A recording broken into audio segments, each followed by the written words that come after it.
Greetings, everyone. It is GleeCon here again with another episode of Lore of Warcraft. And I, like old Millicent from the last episode, have survived to fight another day to bring you another episode. On our last episode, we ran with Millicent the Gnome Mage in World of Warcraft Classic through Loch Modan. And slow and steady wins the race. It was a long one. I think it might be our longest episode ever. It was over 2.5 hours long. And that's kind of because I had to keep on par for what I did off camera. In hindsight, I probably bit off a little more than I could chew. I definitely bit off more than I could chew when I decided to take it safe on the last quest because it was a harder quest and I died a bunch of times with my hunter on it. And thought I would just take a quick little dip in Loch Modan and swim across to fight some trogs on more neutral turf, only to be attacked by the Loch Modan monster in which resulted in an event, in a scene, in an encounter with a true hero, a Warcraft real-life living hero.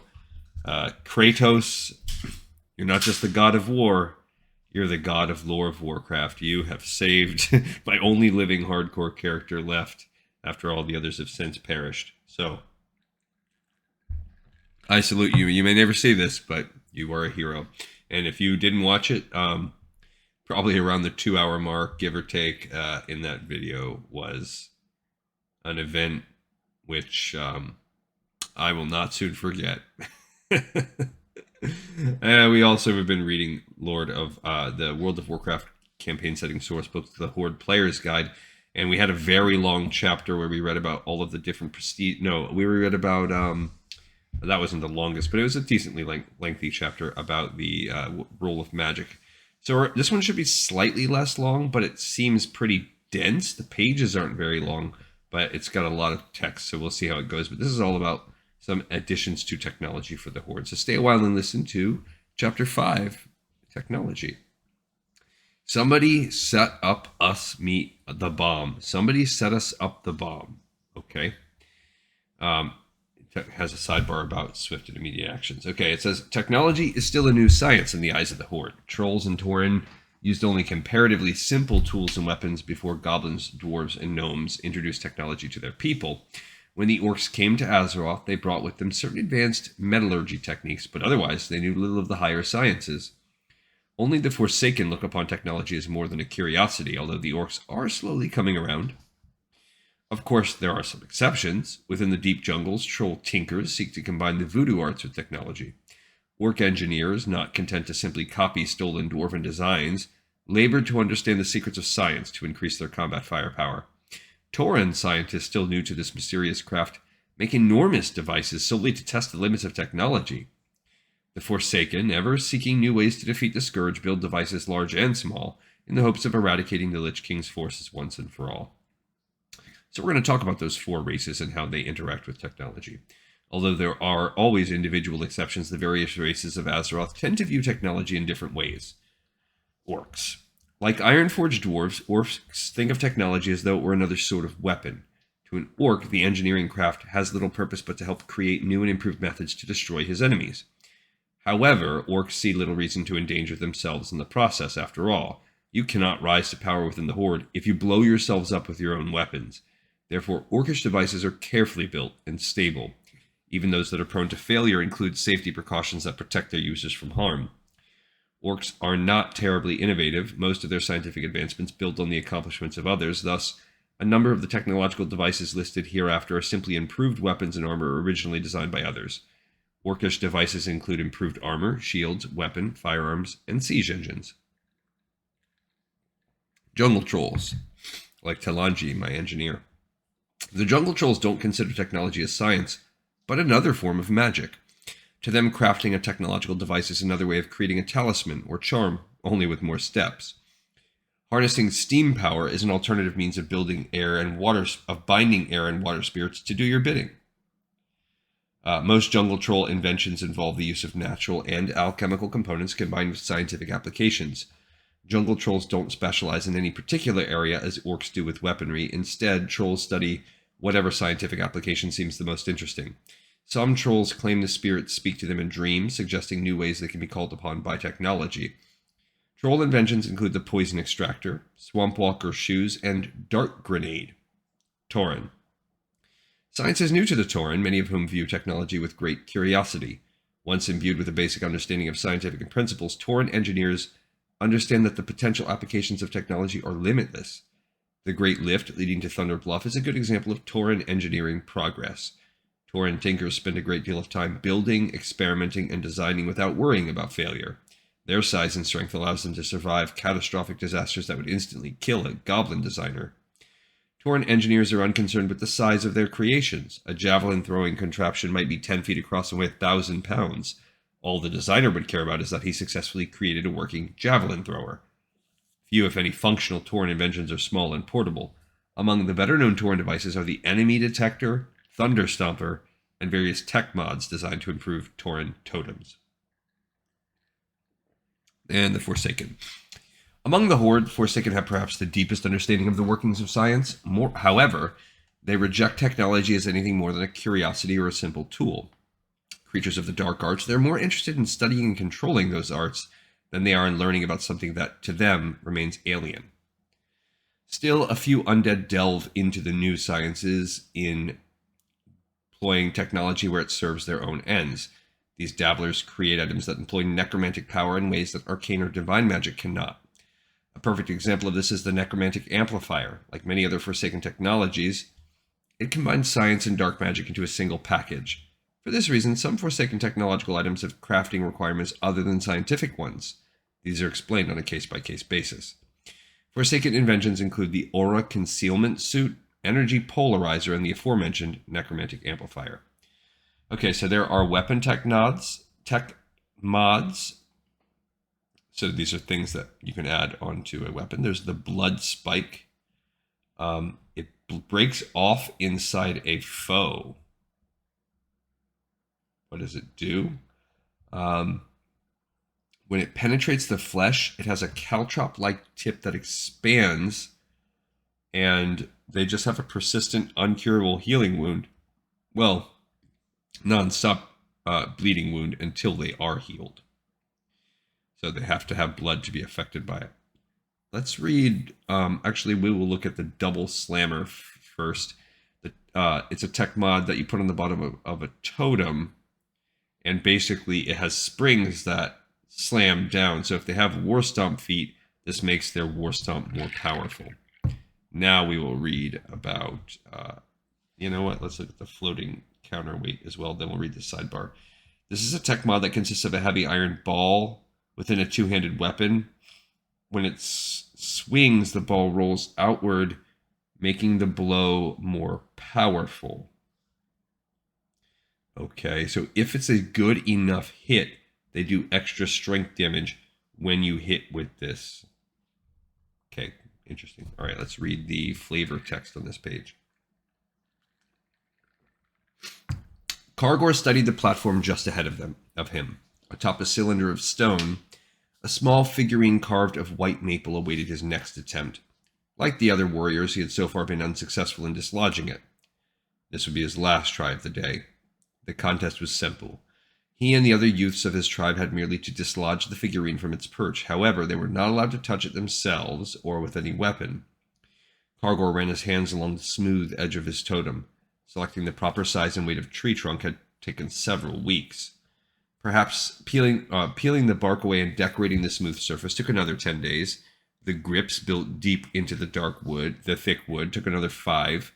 He knew beyond a shadow of a doubt that this was the weapon for him. Gritting his wide, flat teeth together firmly, he raised the Tauren totem overhead. With a loud shout, he brought it crashing down to the ground with all his strength. He imagined in his mind that even the stone giants in the distant mountains could feel the tremors of that blow. The figurine shuddered but didn't fall. Kargor hung his head. The failure was crushing, but he consoled himself with the realization that none of the other warriors had been successful either. The prize, first pick of the day's hunt, would go to the hunters. He turned to go. Another Tauren waited to his surprise. Tigor, or Tigore. Tigore was the last Tauren Kargor expected to see at this contest. The small, slight youth spent all his time in the blacksmith shop, tinkering with that strange new magic called science. Like most other young braves, Kargor cared little for technology. What good was it other than to give the weak Tigore something to do when he couldn't keep up with the others? In fact, there were odd-looking metal fittings attached to the bottom of Tigore's totem. The tree trunk was far narrower than Kargor's, too. How could such a feeble-looking weapon ever hope to disturb the statuette? Tigore said nothing as he walked past the others. He stepped up to the stone cylinder and licked his lips in preparation.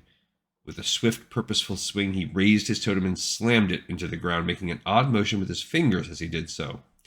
When the metal-covered base contacted the soil, the side-mounting spike suddenly slammed down alongside, throwing up a burst of dirt and dust.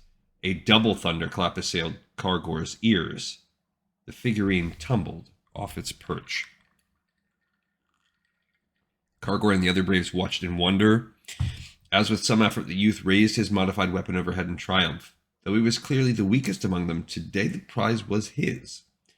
Perhaps thought Kargor there was something to this technology after all.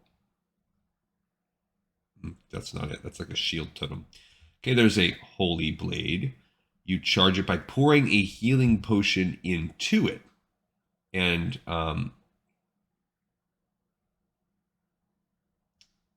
what does it do? It does extra damage. So somehow that powers it to do extra holy damage. Weird. Okay, there's a retracting sheath. It's an open cylinder attached to a slashing weapon so that the blade's partially enclosed. You activate the sheath in between attacks. So basically, in between attacks, you can like open and close and protect it. So it's for protecting fragile weapons. Weird. Okay, spur coil. It is a small device attached to a handle. It delivers a mild shock whenever the wielder rages. It deals extra electricity damage to the wielder, but it makes their rage last longer. So that's not going to be effective anymore because rages already last until you basically stop fighting. And it makes it harder to disarm them because it's like wrapped around your hand. And they do a little bit extra damage. That's cool. And then totem wings. It is basically what you see in that picture there. Let you have shield on there. Have a shield up, built on into your totem. Okay, there are also armor tech mods. Exactly like what it sounds like. There are scald jets. Steam gouts propels out of the joints of armor. Takes a few rounds to warm up and activate. But anyone that hits you hurts. They get scalded, and it gives you extra defense. Probably because it's harder to hit, like with all the steam. Shifting scales. It's a shifting web of metal scales. You strap it to the interior of an armor. It makes you slower, but you get tons more armor class. And it protects you. It just protects against crits, really. Spring pads are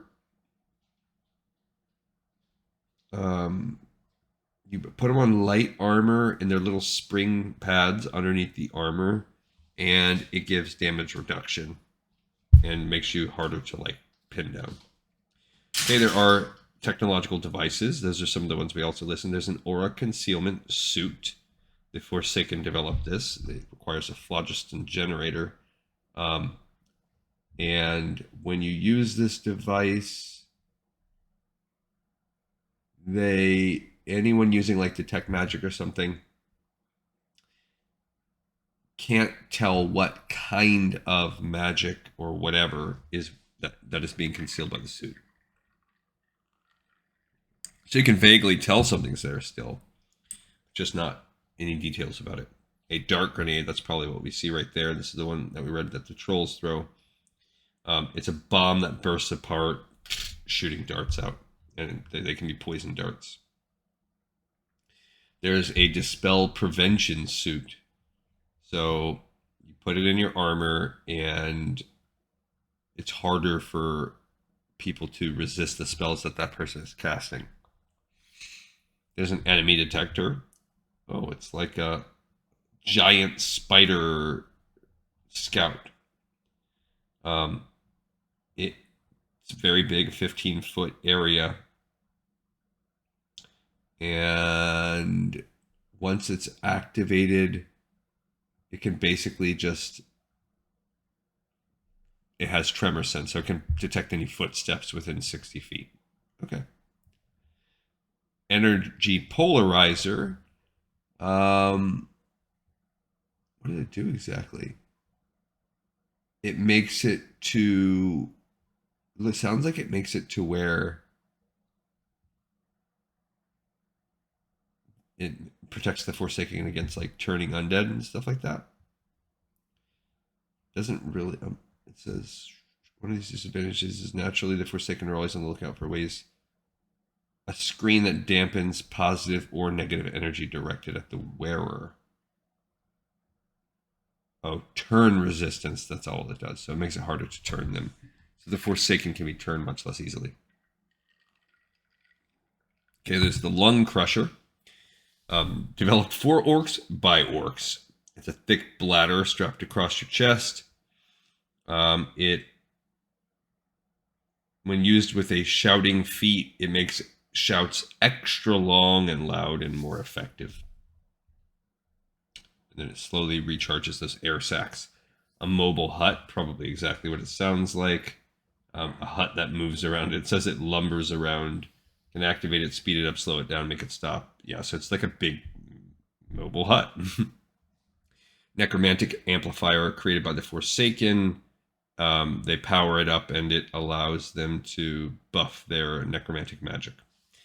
Poison extractor for the jungle trolls. This incapacitates prey.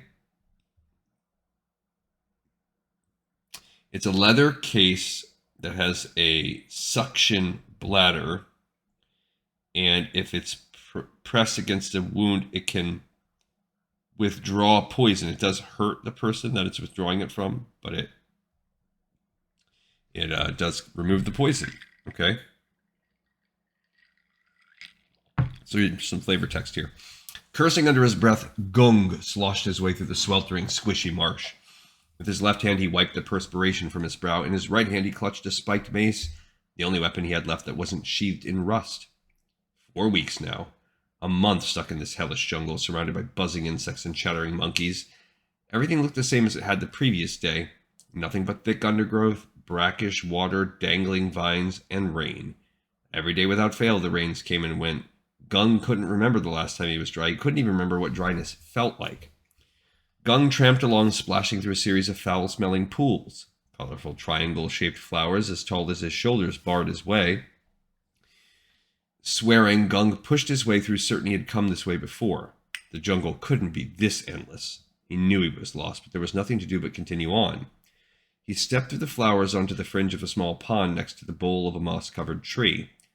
Suddenly a sharp pain bit into his shoulder. He slapped at it with his free hand, thinking this was just another insect bite, and was surprised to find a snake's head firmly attached. So he's probably going to use the suction venom thing. Instantly, Gung grabbed the snake and jerked its fangs free from his flesh. With an angry curse, he crushed the viper's head into pulp. Throwing the reptile's twitching corpse away, he inspected the wound. To his dismay, the flesh there was already turning purple. Gung felt woozy. He sank to his knees, squeezing at the twin holes in his skin, amazed at how numb the injury was. 2 ruby-red drops of blood appeared and quivered. He heard a voice. Or was it his imagination? Stay still, warrior. Wooty will help. Gung was already sinking onto the ground. In his swimming vision, he caught sight of a blue-skinned troll dressed in ragged animal skins. Jewelry festooned with pearl-white teeth hung from numerous piercings in his ears, nose, and eyelids. Gung thought briefly of challenging this savage-looking creature, but his arm no longer seemed to work. In fact, he wasn't even sure where his mace was anymore. Wooty reached into a large sack and withdrew an oval-shaped brown pad with something akin to a toothy mouth visible on one side. Gung imagined he should protest as the troll pressed these teeth against his wound. Wooty squeezed once, hard, and searing pain shot through Gung's arm. The agony faded quickly, but the troll continued squeezing. After a moment, the strange device pulled away. Blood flowed freely now from Gung's torn flesh, but the purple color was already fading. You will survive, warrior. The troll put the brown device away. Now Wooty wearies of watching you walk in circles. When you recover, follow, and I will show you the path. Yeah, okay. There's a portable wall. So, it's about the size of a suitcase, and you unfold it, and a wall pops out. If it falls on someone, it deals damage, and you can just kind of use to throw your weight against it to fight people knocking it over, but otherwise it's just a wall. Repeating drums. Mechanical limbs attached to drums. Let's see, it says you sit down to play the drums and then clamp down with your feet, locking yourself in place. Then you can use the drums of courage, play it for 1 round, and then let go, and then the drums play themselves. Okay, so good if you had like magical drums. Spell touch retract arm. So it's basically what it sounds like. A metal thing that lets you do touch attacks from far away, although it's a little harder. Spear flinger. It says it's like an arm-like assistant, like a giant atlatl. You load javelins and stuff into it, and then it flings them for you. Okay. There's also a spell gun. That's cool. That's what this is. It looks pretty neat. Okay, so you use it and you cast a ray spell only, and it makes it shoot longer and have double the threat range. Okay, so basically it amplifies only a certain type of spells. Swamp Walker shoes. Makes you slow walking on land, extra walking in the swamp. Okay. Thunder Stomper. This is something that goblins made to make Taurens better at stomping. And whenever the user makes a war stomp, it's harder to resist, but they're slower for wearing it. What is this thing? Just trying to look. It's like his belt through his bones. I don't even know what the heck this is. It's like a knife piercing out of the Forsaken into the Horde guy. Porcupine harness. That's what this is. And this is our last thing.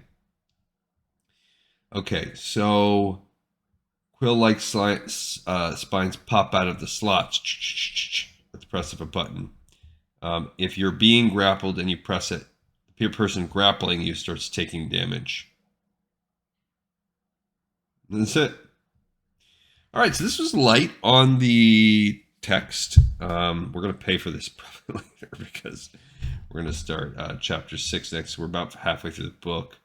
I think we have 5 chapters left, but we still have a pretty decent chunk, 110 or so pages. So I can't imagine we're going to have very many more shorter like this. But this had a couple neat little items. Maybe we'll see some of these in the game, but it seems like this is kind of niche for the Dungeons and Dragons. But hey, everyone, we got another episode in the pipe, 5x5. Thank you so much for watching and for listening. Tune in next time for another episode of Lore of Warcraft.